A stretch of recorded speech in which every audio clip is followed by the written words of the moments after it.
പഞ്ചാബിൽ കോൺഗ്രസുമായി സഖ്യമില്ലെന്ന് പ്രഖ്യാപിച്ചതിനു പിന്നാലെ ഡൽഹിയിൽ ആം ആദ്മി നിലപാടിൽ ഉറ്റുനോക്കുകയാണ് കോൺഗ്രസ് നേതൃത്വം. രാജ്യ തലസ്ഥാനത്തെ 7 സീറ്റുകളിൽ 3 സീറ്റുകൾ കോൺഗ്രസ് ആവശ്യപ്പെട്ടിരുന്നു. സീറ്റ് വിഭജന ചർച്ച തുടരുകയാണെന്നാണ് ആം ആദ്മി വൃത്തങ്ങൾ നൽകുന്ന സൂചന.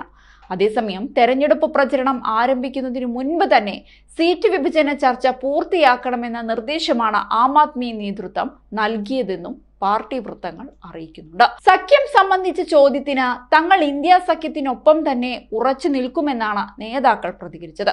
BJPയെ പരാജയപ്പെടുത്തുക എന്നതാണ് തങ്ങളുടെ പ്രധാന ലക്ഷ്യം.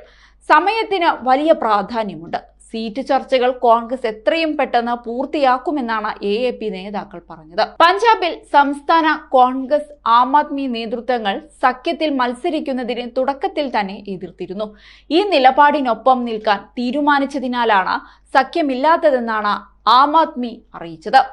സീറ്റ് വിഭജന ചർച്ചകൾ വേഗത്തിൽ പൂർത്തിയാക്കിയില്ലെങ്കിൽ അത് തെരഞ്ഞെടുപ്പ് ഒരുക്കത്തിനെ ദോഷകരമായി ബാധിക്കുമെന്നാണ് ആം ആദ്മി പറയുന്നത്.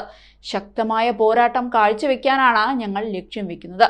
ഞങ്ങൾ മാസങ്ങളായി കാത്തിരിക്കുകയാണ്. എല്ലാ ചർച്ചകളും എത്രയും പെട്ടെന്ന് പൂർത്തിയാക്കണമെന്നാണ് പാർട്ടി നേതൃത്വം പറഞ്ഞത്. അതേസമയം ഡൽഹിയിൽ സീറ്റ് വിഭജനം പൂർത്തിയായാലും ഗോവയിലും മറ്റ് സംസ്ഥാനങ്ങളും ആം ആദ്മി കോൺഗ്രസ് സീറ്റ് ചർച്ചകളിൽ അതൃപ്തികൾ ഉടലെടുക്കുമെന്നാണ് വിലയിരുത്തപ്പെടുന്നത്. ഗോവയിൽ 2 സീറ്റിൽ 1 സീറ്റ് വേണമെന്നാണ് ആം ആദ്മിയുടെ ആവശ്യം.